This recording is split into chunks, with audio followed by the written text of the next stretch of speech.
There's that word landholder, and landholder often thinks we hold the land, but no, we don't. The land holds us. So it's really appreciating the land and not exploiting it all the time. Soil health is important because it's the only real asset that we have. If we don't look after our soil, we don't have anything.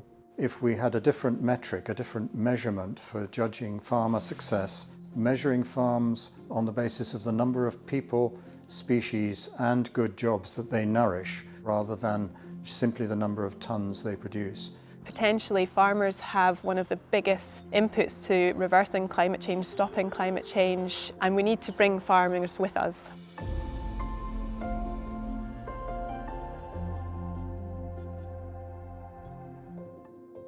Our family have been farming in Fife for generations, and about 15 years ago my dad was just frustrated with not being able to make enough money. So he began to look at everything we did on the farm, from ploughing our fields to who our end consumer was. Eventually Dad realised that we were producing food and it was the market that we needed to change. So he phoned my mum and said that we needed to make a shop. We were already producing vegetables on the farm and they were currently going to the supermarkets, so we started bringing them in. It was our idea to build a commercial kitchen to add value to products that weren't selling and make sure that nothing goes to waste. And initially, yes, it was 100% to cut costs, but when we've kind of started the journey and moving down, we realised that there's a whole other kind of connected story to that. So it was fantastic to see how everything connects, how local food connects to soil and the environment, and really working that through. Scotland the Bread's a community benefit society and a charity which is trying to change the food system, one loaf at a time. Scotland has got a particularly disjointed food system. It grows nigh on 1 million tonnes of wheat a year, but uses very little of that, if any, to make bread. We're growing more nutrient-dense grains and then making sure that those grains find their way via mills and bakeries into our digestive systems with all the goodies intact, rather than having been stripped of those nutrients by ultra-processing. So what we need is to shorten that supply chain between producer and consumer, between farmer and citizen, and rebuild this whole business of feeding people. I manage the Balcaski estate as a sort of modern working diverse estate with lots of different elements to it. One of those is Bow House, where we're standing now, which is the food market and the food production site. We produce organic cereals. We also produce beef and lamb, which goes into our butchery down here as well. The market have about 160 different producers that come to the market once a month. Although Fife is very well suited because it has enormous raw ingredients, it also has some very good food processors in Fife, but at very big scale. And what was missing really was the processing facility at a smaller level, and that's where the butchery came in. And the purpose behind this was to try and reconnect the missing link between food production in fields and customers. Local food just in itself is important to Falkland Estate.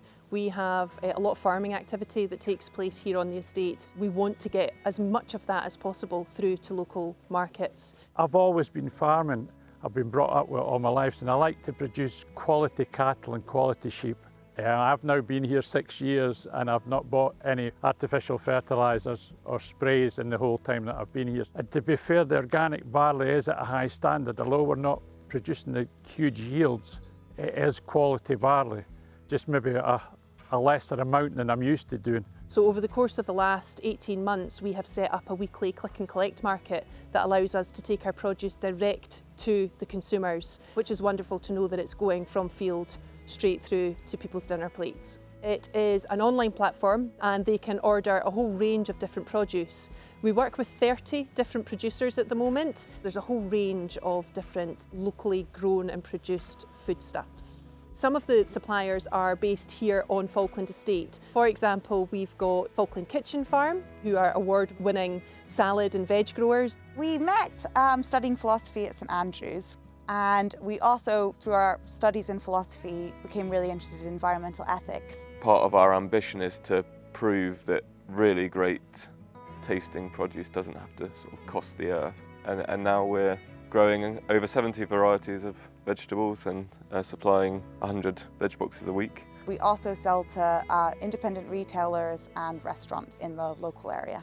I'm a chef. If I wasn't a chef, I wouldn't be a farmer, and if I wasn't a farmer, I wouldn't be a chef. I feel the two are really interconnected. We sort of see the farm as the start of the prep in the kitchen, whereas most people would start with chopping the onions. We start with sowing the onion seeds. When we think about change in the food system, it's not just a matter of policy. Food is very cultural and it's ingrained in people's everyday lives, and it's very emotional. You know, what you find comforting, what gets you through the day. You're never going to create a better food system unless you acknowledge that. We think that working with chefs is kind of a way of getting in touch with that. We see food more as art, experience, culture. It's through having a lovely meal that people might think, oh, I would like to try that or add that to my diet. I think that can be a lot more successful than telling people you should eat this, you should eat that.